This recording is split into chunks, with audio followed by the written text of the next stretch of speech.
Hello everyone. Have you ever felt that after a breakup, that pain, sadness, and confusion seem to never end? Well, today, in this video, I'm going to share with you a direct, practical, and real method to rebuild your life and start feeling strong and in control again. It doesn't matter how long you've been in a relationship, how deep the pain was, or how lost you feel right now. Hey, I'll give you the keys to cut off all that negative energy, organize your thoughts, and begin walking towards an improved version of yourself. So get ready, because this isn't just theory, this is real action. Let's get to it.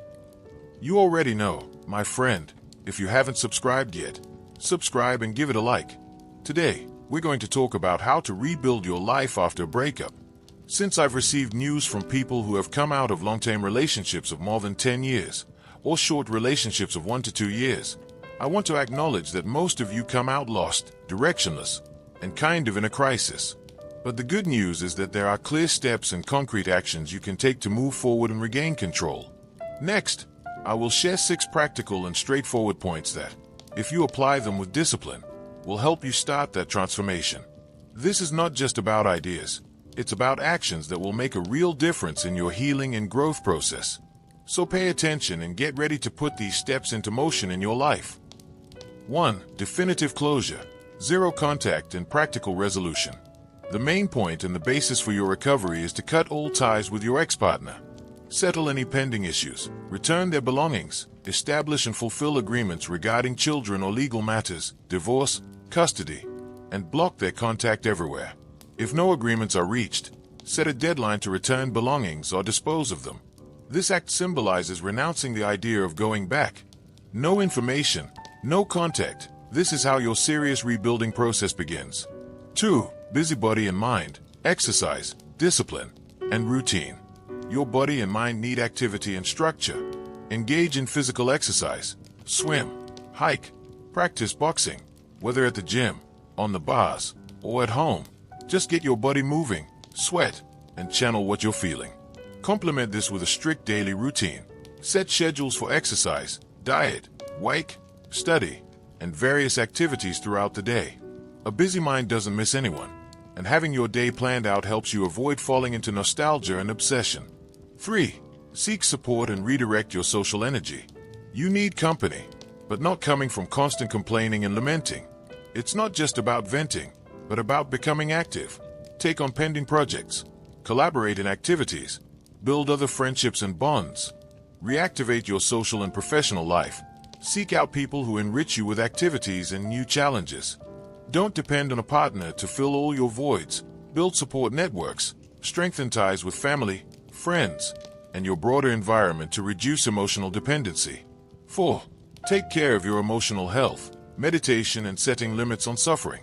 The pain from the breakup contaminates everything unless you restrict it. Learn to give space and time to suffering without allowing it to spread to all areas of your life.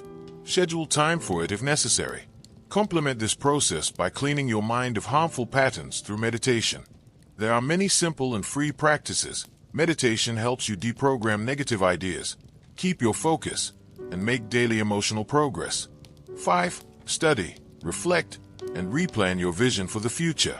Actively seek out self-growth resources. Study, inform yourself, not just through this channel but others as well. Form your own criteria, and rethink your vision. Imagine where you want to be in 3 or 5 years and create a plan to reach it. Healthfully obsess over your personal growth. Take notes, reflect on your mistakes and successes, and plan not to repeat them. Imagine and work toward your ideal self. Focus on motivating yourself by envisioning the best version of who you can be. 6. Closure date and future plan. Set a deadline for your grieving process. Decide in advance when you will end your healing process, taking into account the duration of the relationship, but reduce that time as much as possible with an active attitude.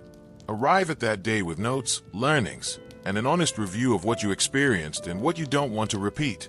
Hold a small ritual if you need to and commit sincerely to your action plan for the future, leaving this cycle behind to focus on your path as a renewed warrior. Conclusion.